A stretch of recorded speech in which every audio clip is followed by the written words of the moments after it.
There are places where silence does not exist, where the whispers of the past never fade.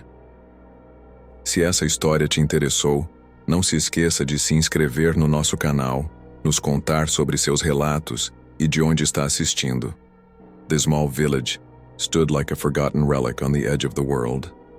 Black, suffocating clouds seemed to gather above it, as if the heavens themselves mourned its existence. In the distance, a bridge loomed, an ancient structure worn by time, but still standing. Its stone pillars seemed to pulse with a dark, unnatural energy, and though there was no one in sight, there was a strange humming sound that hung in the air. It wasn't wind. It wasn't the rustling of trees. It was something far worse. Evelyn and Samuel arrived in the village just as the sun dipped below the horizon, casting an eerie glow over the streets. They had been traveling for days, seeking refuge from the chaos of the outside world. The invitation to visit the remote village had come out of nowhere, a letter sealed with wax, offering them solace in the form of peace and quiet. Little did they know it would be the last peaceful night of their lives. Their carriage rattled to a stop in front of the village's only inn, a dilapidated building that creaked and groaned as if alive. Samuel, the more skeptical of the two, glanced at Evelyn. "We should have turned back," he muttered. "There's something wrong about this place." Evelyn smiled weakly. "We've come this far, Samuel. Let's just rest tonight." But even as the words left her lips, she could feel it, the pull like a silent whisper beckoning them toward the bridge. As they entered the inn, a strange silence enveloped the room. There was no warmth, no fire crackling in the hearth. Just cold shadows lurking in the corners watching them. The innkeeper, an old man with hollow eyes, gave them a cold nod, then vanished into the back without a word. Evelyn tried to shake off the unease gnawing at her, but Samuel's words echoed. In her mind, something's wrong. They spent the evening in silence, the weight of the village pressing down on them. But as night fell, it wasn't the stillness of the room that disturbed them. It was the sound, a low, mournful hum, like the distant cry of something trapped, something ancient. "It came from the bridge. Did you hear that? Samuel whispered, his voice shaking. Evelyn turned toward him, her eyes wide with terror. The sound was growing louder, closer, and then the whispering began. Sometimes the past does not sleep. It waits in the shadows, ready to claim those who dare to listen. The sound of the whispers grew louder with every passing minute. Evelyn and Samuel stood frozen in the dim light of the inn, their bodies tense as the eerie hum drifted into the room. It was a sound unlike anything they had ever heard, low and guttural, as though it came from the very earth itself. Samuel's eyes darted toward the window, his hand trembling as he pulled the curtain back just enough to peer outside. What he saw made his heart drop. The bridge. It wasn't just there. It seemed to move, its ancient stones twisting in the moonlight, as if alive. And the whispers, they were coming from it, calling to them. "We have to go," Samuel whispered urgently. "Now!" Evelyn turned toward him, fear gripping her chest. "But where can we go? We're trapped in this place." He didn't answer. He didn't need to. He knew they couldn't leave the village, at least not without uncovering the dark secret that lay hidden in the shadows. As they stepped out into the cold night air, the temperature dropped, the very atmosphere thick with the weight of unspoken things. The path to the bridge was long and narrow, lined with dead trees whose twisted branches reached out like skeletal hands. Each step they took seemed to bring the whispers closer, their voices becoming clearer, more insistent. And there, in the far distance, the bridge beckoned. They reached the foot of the bridge, and it felt as if the world itself held its breath. The ancient structure seemed to loom over them, its stones slick with moisture, its surface cold and unwelcoming. But it wasn't the bridge itself that terrified them. It was the overwhelming sensation that they were being watched. Evelyn turned to Samuel. "We should go back. This place, it isn't right." But Samuel was already walking forward, drawn by an invisible force. "Wait," Evelyn called, her voice breaking as she tried to grab his arm. He pulled away. I have to see it for myself, Evelyn. We're here, and I have to know what's going on. Why is it calling us? He stepped onto the bridge. At that moment, the whispers ceased. A dead silence fell, so absolute that it made Evelyn's heart race in her chest. And then from the shadows of the bridge, a figure appeared. A tall, thin figure cloaked in tattered black robes. Its face was hidden beneath a hood, but Evelyn could feel its eyes upon her, as if it could see into her very soul. Samuel froze. The figure took a step forward, its voice cold as ice. You have come, but you have not yet learned the price. Evelyn grabbed Samuel's arm, pulling him back. Samuel, we need to leave now. But he couldn't move. His body was stiff, as if bound by some invisible force. The figure raised a bony hand pointing toward the far end of the bridge. Only 6 will cross, it whispered. And only 6 will return. Evelyn's heart skipped a beat. 6? She whispered. What do you mean, 6? The figure tilted its head, the shadows shifting as it spoke the final words. The bridge demands its due. And then, it was gone. The bridge does not ask for the past. It demands it, and it shall take what it is owed. The night air was thick, with a tension so heavy that it seemed to press against their chests, choking out the breath they tried to take. Evelyn's mind raced. She wanted to scream, to run, but something held her in place, a force far stronger than her own fear. Samuel was still frozen, his eyes wide and distant, as though he had heard a truth he couldn't comprehend. The bridge demands its due, Samuel muttered, the words barely escaping his lips. What does that mean, Evelyn? What does it want from us? Evelyn shook her head, unable to answer. Her heart pounded in her ears, and the figure's words echoed in her mind. Only 6 will cross, only 6 will return. Samuel, we need to leave. This is not something we can understand. It's... But before she could finish, the earth trembled beneath them, a low rumble like the growl of some monstrous creature waking from its slumber. The ground cracked and the bridge shifted. Suddenly, the whispers returned. They were louder now and more insistent, swirling around them like a gust of wind, but they were not the same as before. They were voices, real voices, speaking in unison, 6 names, 6 voices. Evelyn's breath caught in her throat as she listened to the first name echo in the air. Gareth. The second came just as quickly, as if on a breath from the next voice, Clara. Each name reverberated through the night, sinking into their bones. Isaac. And then came the 4th, the 5th, the 6th, their names. Samuel. Evelyn. The last voice was not spoken aloud. It didn't need to be. It was in their heads, pressing against their skulls like 1,000 whispers, filling the void of their minds. It was the bridge itself, calling them home. The truth crashed over them like a wave, cold and unforgiving. This was no ordinary bridge. This was the bridge of the lost, a cursed monument to those who had disappeared throughout history, their souls trapped in its stones, condemned to repeat their fate for eternity. And now, it had claimed 6 more. We didn't know, Evelyn gasped, her eyes wide in horror as she turned to Samuel. We didn't know we were part of this. We didn't know we were chosen. But Samuel didn't respond. He stood, staring into the abyss of the bridge, his body trembling as he whispered one word, over and over. 6. 6. We're the 6th. Suddenly the bridge groaned, a low, mournful sound, as though it was waking from a long, deep slumber. The stone walls seemed to pulse, and the very air around them grew thick with a suffocating pressure. Evelyn grabbed Samuel by the arm, pulling him toward the edge of the bridge. We have to go. We have to escape before it's too late. But it was already too late. As they turned to flee, the ground beneath their feet shattered, sending them tumbling into the darkness. When Evelyn opened her eyes, she found herself alone, but not really alone. The bridge stretched endlessly in front of her, and the whispering voices swirled once more. Samuel was gone. Samuel, she screamed, but the sound was swallowed by the bridge itself. And then, in the distance, she saw it. A shadow moving toward her. And it wasn't human. What is a curse, if not a debt paid in blood?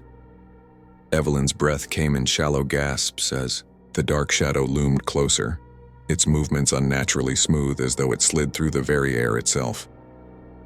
The whispers had faded into a low hum, vibrating in her chest, but the sense of dread grew heavier with each passing second.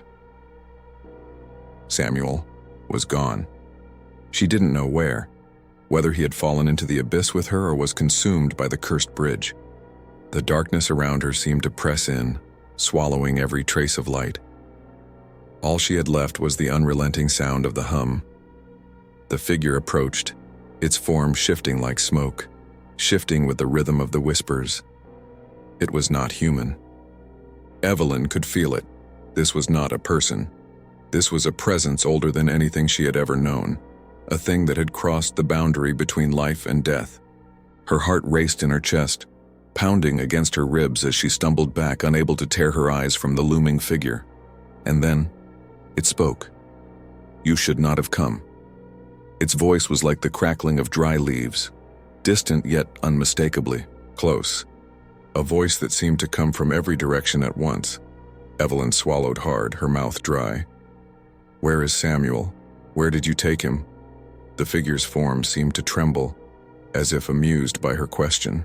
It moved toward her, the air thickening around it, and as it did, Evelyn could feel an overwhelming weight, like 1,000 years of sorrow pressing down on her soul. Samuel, it said, was never meant to be the sixth, but the bridge chooses. It always does.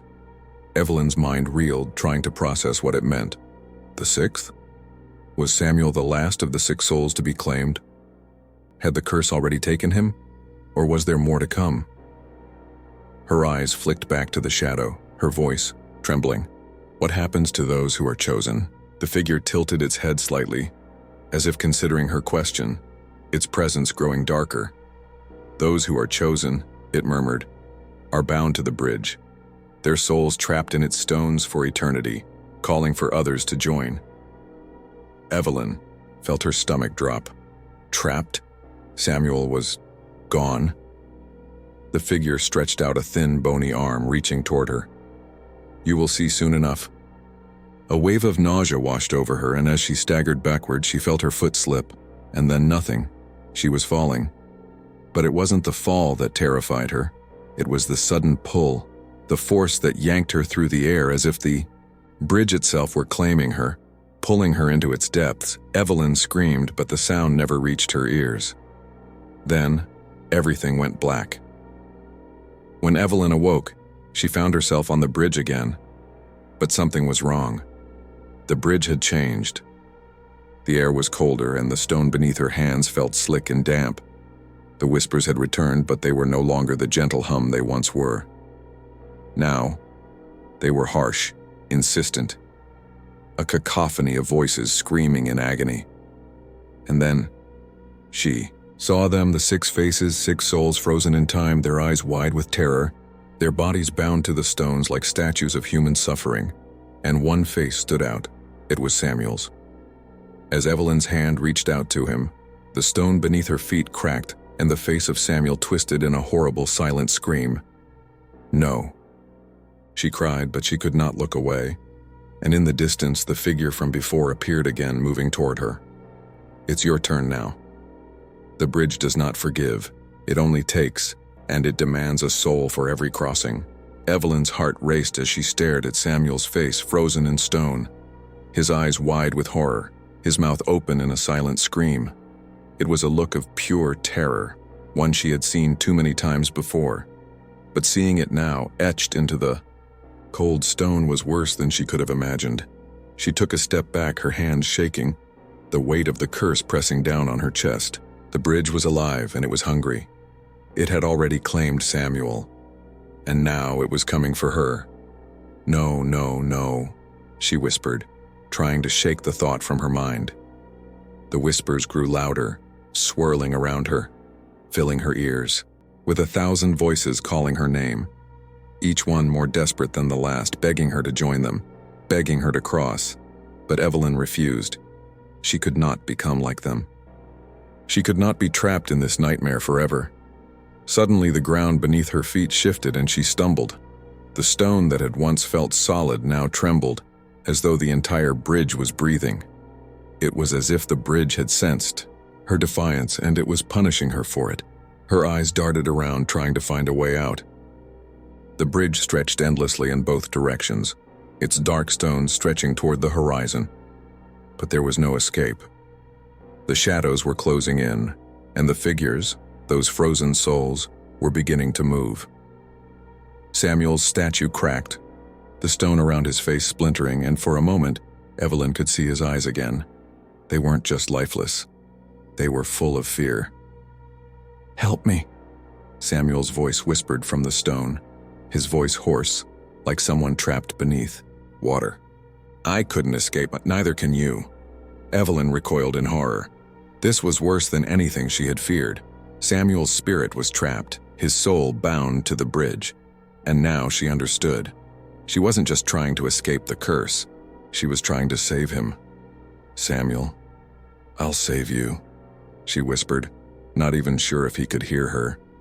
But the whispers from the other faces grew louder, more desperate. "Save us. Join us. You are the last." Evelyn gritted her teeth and turned to face the figure that had appeared on the far end of the bridge. It was closer now, its form indistinct, swirling like smoke. Its eyes gleamed in the darkness, empty, hollow eyes. "You cannot escape," the figure said, its voice cold and haunting. "You are the sixth, Evelyn. You are the last one. The price has been paid." Evelyn's stomach twisted. "No. I will not become one of you," she snarled, her voice shaking with rage and terror. But the figure only laughed, a sound like the creaking of old wood, the crackling of dry leaves in the wind. "The bridge has made its choice," it said, "and there is no turning back." Suddenly, the ground beneath Evelyn gave way and she was falling faster and faster into the darkness, into the very heart of the cursed bridge. She reached out, her fingers brushing against the cold, wet stone, but it was too late. As Evelyn fell, she felt herself sink into the bridge, into the stones. The whispers filled her ears once again, now so loud, so deafening that they became the only sound she could hear. And then, with one final scream, she was swallowed by the darkness. When the past demands payment, there is no amount of life that can satisfy its debt. Evelyn's world was nothing but darkness, the kind of darkness that wrapped itself around her like a suffocating shroud. The whispers, so familiar now, were a constant presence reverberating through her skull. 6. 6. Only 6 will cross. They echoed in every corner of her mind. She felt herself falling deeper, pulled into the very heart of the bridge, her body heavy as though submerged in thick, cold mud. And yet, she wasn't quite falling. She was absorbed, the bridge's cold, cruel stones wrapping themselves around her, holding her in place. She struggled, but it was useless. Her arms flailed, but the more she fought, the more the stones seemed to hold her tighter. They were alive. They could feel her. They were pulling her down into their depths. "No," she gasped, the air thin in her lungs. "I won't join you." But there was no answer. The stone walls pressed against her, and then, a voice, the same hollow, raspy voice she had heard before. "You are the last." Evelyn's heart froze. Her thoughts scattered, and for a moment the world around her felt real again. She could feel her feet on solid ground. The bridge. The cursed bridge was alive in every sense of the word. Its very structure a trap designed to claim the souls of those who dared cross. The voices of the 6 souls all calling to her filled the air once more. She could see their faces now, frozen in stone, their eyes wide with terror, their mouths contorted into silent screams. They knew. But Evelyn wasn't just one of them. She was the final piece, the last soul the bridge had been waiting for. "You've come for me, haven't you?" she whispered, her voice trembling. "You've been waiting for me." "Yes," the voice echoed, the figure emerging from the darkness. It was the same shadow that had haunted her since the moment she set foot on this cursed bridge. You have crossed the threshold, Evelyn, and now you will never leave. Evelyn gasped for air, her body trembling as she fought the overwhelming sensation of being consumed by the bridge. She reached out to the faces of the lost souls, the ones whose eyes still begged her for release. But she could not help them, not now. Samuel, she whispered, her voice breaking. A faint sound, almost a whisper, answered from the darkness, but it wasn't Samuel. It was the figure, its form now looming over her, its presence suffocating. It's time to pay the toll, the figure whispered, its voice like the rasp of death itself. Without warning, Evelyn's body was ripped from the stone floor, dragged through the cold, jagged rocks that made up the cursed bridge. The pain was unbearable, but in the center of the agony she felt a strange calm. She understood. The curse had never been meant to claim 6 souls. It had only ever needed one, and that soul was her own. She was the bridge's final toll. She felt herself fading, her body disintegrating, becoming part of the stone, part of the bridge. The last thing she heard before everything went silent was a final whisper. 6 have crossed. 6 souls will never leave. Evelyn's eyes snapped. Open, she wasn't alone. The faces of the 6 souls were staring at her, but they were no longer in stone. Their forms were human, their eyes filled with dread. They were trapped. And now, so was she. The last voice spoke again, but this time it was not the figure. It was Samuel's voice. Evelyn, you're one of us now. The darkness swallowed her whole, and so, Evelyn became one with the cursed bridge, her fate sealed forever among the lost souls who had crossed before her. The bridge, now complete, stood silent, its dark, unforgiving form stretching endlessly across the horizon. The whispers had ceased, but in their place the faces of the 6 souls stared from within the stone, their eyes forever filled with terror.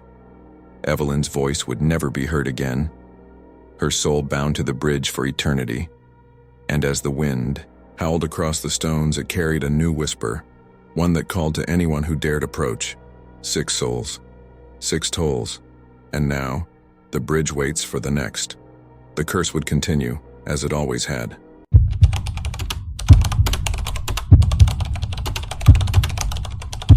In the silence of the city, a melody calls out. Its haunting sound echoes, drawing you into the depths of despair. But what happens when the silence itself becomes the source of horror? If this story interested you, don't forget to subscribe to our channel to bring more and more terrifying stories. Veronica had always loved silence. She lived in a city where the hum of technology drowned out the noise of the world. It was a place where everyone wore sound devices designed to shut out all external sound. No screams, no laughter, no whispers, just endless, peaceful quiet. But that peace had become a prison. The loss of her husband, Ethan, had left a gaping wound in Veronica's heart. She no longer found solace in the muffled world around her. The days bled into each other, devoid of meaning. In her grief, she decided to break free. One evening, she sat alone in her dimly lit apartment. The weight of the silence pressed in, thick and heavy. She reached for the device around her neck and clicked the switch. Click. The world around her abruptly grew louder, more intense. The quiet was gone, replaced by an overwhelming rush of sound. But then, she heard it. A soft melody, distant but clear. The notes were sweet, almost comforting. Yet it sent chills down her spine. It was a lullaby, but one that didn't belong in this world.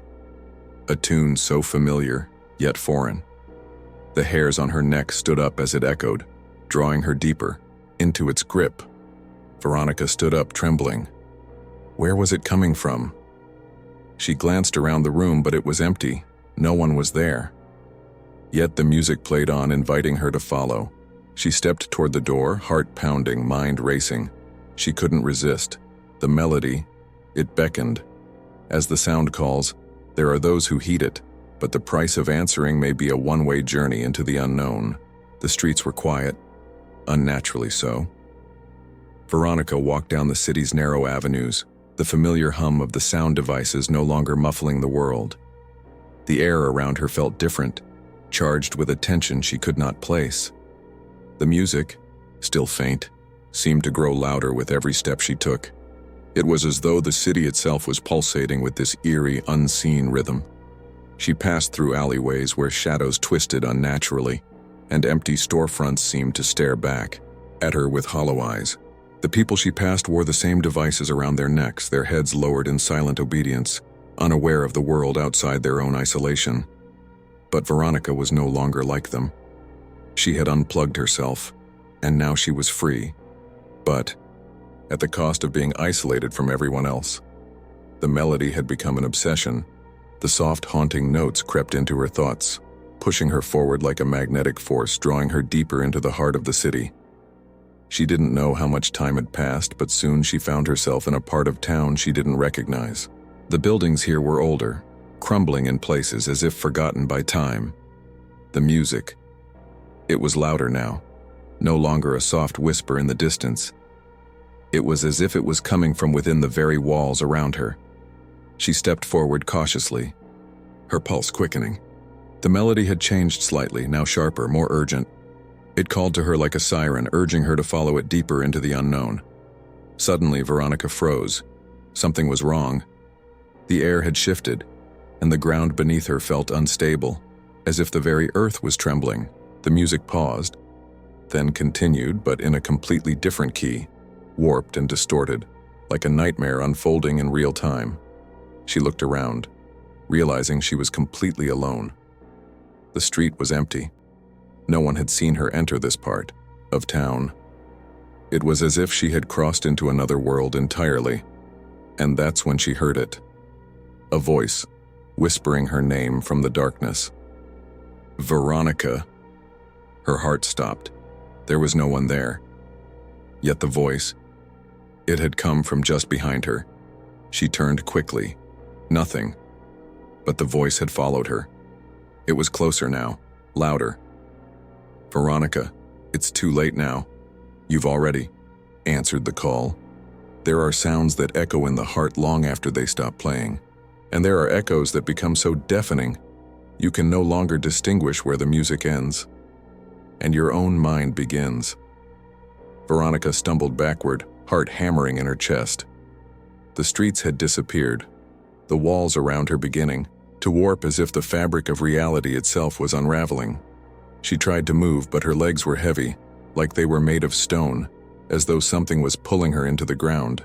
She turned, looking for the source of the voice that seemed to be seeping from every corner of the air, from every crack in the buildings. You shouldn't have come here, Veronica, it whispered again. But this time, it sounded different. It was no longer a disembodied voice, but one that had become intimately familiar. Her name echoed from somewhere above, just out of her sight. She felt as though she was being followed by the shadows themselves, as if the city was alive and breathing with her every step. The music, that haunting, beautiful music, was louder now. It was no longer a lullaby, but a mournful wail, like the cry of 1,000 souls lost in agony. It reverberated through her skull, causing her to clutch her head in pain. Her mind began to feel heavy, clouded, as if she were losing touch with everything she once knew. The city, the buildings, the people, all of it felt like a distant memory, fading in and out of focus. Where are you going, Veronica? She looked around, desperate for answers, but there was no one. There was only the music and the voice, a growing presence that seemed to draw her further in. There was no escape. Then a figure emerged from the shadows. A woman, cloaked in tattered black robes, her face hidden beneath a veil of dark hair. She moved silently, almost like a wisp of smoke, her presence both chilling and oddly familiar. Veronica stepped back, her breath catching in her throat. The woman was holding something, a small antique mirror. The woman's lips curled into a smile, one that felt far too knowing, as if she had been expecting Veronica all along. "You've been looking for answers, haven't you?" the woman asked, softly, her voice dripping with an eerie sweetness. But the truth is a price you may not be willing to pay. Veronica took another step back, her pulse racing. The mirror. The reflection in the glass. It was her own face, but it was distorted, twisted in a grotesque mockery of her features. "What is this?" Veronica whispered, her voice trembling. The woman smiled again, her eyes dark and empty. "It's your reflection," she replied, her voice taking on a cruel edge. "But it's also the last thing you'll ever see." And then the music stopped. For a moment, there was complete silence. Veronica held her breath, her body trembling with fear.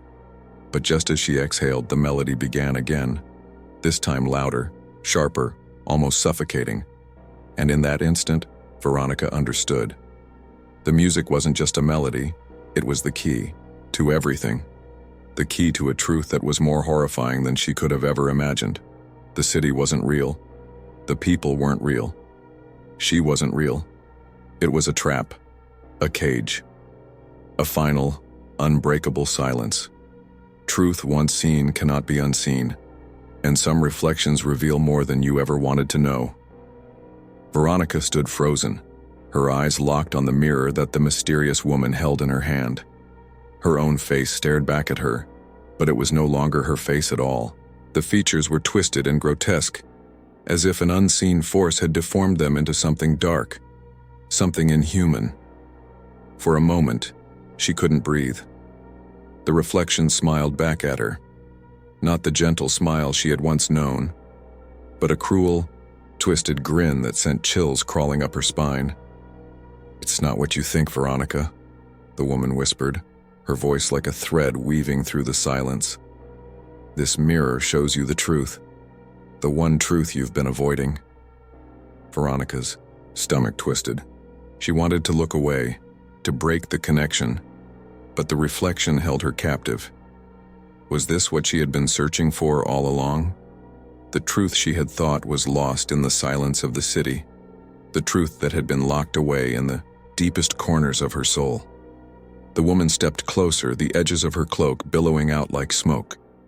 She placed a finger on the glass, and the reflection shifted. Suddenly, Veronica wasn't staring at her own face anymore. She was looking at a scene from her past, a moment she had buried deep inside her mind, a memory long forgotten. She saw herself, younger, walking hand in hand with Ethan. They were laughing, unaware of the storm brewing in the distance. "What is this?" Veronica gasped, her heart pounding. The woman smiled softly. "This is your truth, Veronica, the one you can never escape." The reflection shifted again, and now it wasn't just a memory. It was a warning. Ethan, her beloved husband, appeared in the reflection, but he wasn't the man she remembered. His eyes were vacant, hollow, like a puppet whose strings had been cut. His mouth opened, and for a split second Veronica could hear his voice muffled by the glass. "You shouldn't have done this, Veronica," Ethan's voice echoed. "The sound is coming for you, it's already too late." Veronica staggered back, her legs giving way beneath her. This wasn't possible. Ethan was dead. She had buried him. But the reflection didn't lie. The sound, the haunting melody, had been there all along, waiting for her to listen, waiting for her to open the door to this terrible truth. "It's not over," the woman said, her voice soft, almost pitiful. "The sound has chosen you, Veronica, and you can never escape it. Not now. Not ever." Veronica's pulse raced. She could hear the melody again, clearer now. The soft, eerie notes swirling around her, getting louder, drawing closer. The city was no longer just a place. It was a prison. She turned to run, but the ground beneath her feet felt like it was shifting, warping. Was she still in the city? Or had she crossed over into another realm entirely? The woman's voice rang in her ears, the final warning. "You can't escape the sound, Veronica. It's inside you now. Forever." In the end, it is not the sound that consumes you, but the silence that follows. And some silences are never empty. Veronica could feel the city closing in around her, The walls seemed to lean inward, as if the very air she breathed was thickening, becoming heavier with each passing second. The music, the infernal, ever-present melody, had stopped, leaving only a suffocating silence. But the silence wasn't empty. It was full of voices, of whispers, of memories long buried. It was a silence that held something far darker than any sound could. Veronica stumbled through the city streets, her heart racing as the shadows of the buildings twisted and writhed around her. She could still hear the soft laughter of Ethan echoing in her mind, though it wasn't a comforting sound. No, it was distorted, mocking, accusing. "You can't outrun it," the voice of the woman echoed in her thoughts. "The sound is inside you, and it will never let you go." She pressed her hands to her ears, trying to block out the phantom melody, but it was no use. The sound had already taken root in her mind, in her soul. It was a part of her now, inseparable from her being. But there was something more, a presence watching, waiting. She could feel it lurking just out of sight, following her with every step. It was as though the very fabric of reality had begun to warp around her. Her feet moved without her command, guiding her down a narrow alleyway she didn't recognize. The ground beneath her was cracked, as if the city itself were crumbling away, piece by piece. The air was thick with the scent of decay. As she walked, the faintest whisper of a familiar voice reached her ears. "Veronica." It was Ethan's voice again, though it was no longer filled with warmth. Now it was cold, desperate. "Ethan?" Veronica whispered, her voice trembling. The alleyway stretched endlessly before her, and yet the voice seemed to be coming from the shadows themselves. "Come closer." With each step, the whispers grew louder, more frantic, more urgent. They reverberated in her skull, causing her to clutch her head in agony. The sound, no, the silence, was breaking her apart, piece by piece. She rounded the corner and found herself in front of a large wrought iron door. It was ajar, the hinges creaking softly as if inviting her in. The door led to a darkened room beyond, and in the center of it, she saw the faintest glow. The whispers grew louder, urging her forward. She couldn't resist. Her body moved on its own, pushing her through the door and into the darkness. The room was empty, save for a single object at its center. A large, ornate mirror, its surface reflecting only shadows. Veronica stepped closer, her breath shallow, her heart pounding. She could feel the mirror drawing her in, its surface shimmering with an otherworldly glow. As she gazed into the mirror, she saw the reflection of herself, but not the woman she knew. It was her, yes, but there was something wrong. Her face was gaunt, her eyes hollow, as if she were a mere shell of the person she once was. And then she saw it, a figure standing behind her. She spun around, but the room was empty. She looked back at the mirror. The figure was still there. It was Ethan. But his eyes, they were black, hollow. The same eyes that had once gazed lovingly into hers now stared back at her with nothing but emptiness. "Ethan," Veronica whispered, her voice trembling. He reached out from the mirror, his hand stretched toward her, and though she could see his lips move, no sound escaped them. And then the truth hit her. The sound, the music. It wasn't just a melody. It was a trap. Ethan's hollow gaze told her everything. The city, the silence, the whispers. It had all been leading her here, to this moment. She had been living in a reflection of the life she once knew, and now she was no longer part of it. As Ethan's hand reached closer to her, the room began to fade, the edges of reality blurring. The silence closed in. The silence is louder than any sound. It is the truth we have been running from, the truth we have been hiding from ourselves. The room was pitch black, the mirror no longer reflecting anything at all. It was as though the very fabric of the world had come undone, leaving only a vast, empty void. Veronica could no longer feel the ground beneath her feet, and the oppressive silence crushed her from all sides. There were no whispers now, no melodies, just the soundless echo of her own mind. Was this death? She had no way of knowing. The city was gone, the reflection shattered, and the truth, if such a thing ever existed, was slipping through her fingers like sand. But then, a voice broke through the emptiness. Veronica. It was Ethan's voice again, but this time it was different. Soft, like a fading memory. "Ethan?" she whispered, though her voice felt distant, as though it didn't belong to her. She couldn't tell if she was speaking aloud or if the words were only in her mind. "You've come to understand it now, haven't you?" Veronica's heart sank. The city, the silence, the reflection, everything had led her here. She had thought she could escape it all, that the sound would simply vanish if she ignored it long enough.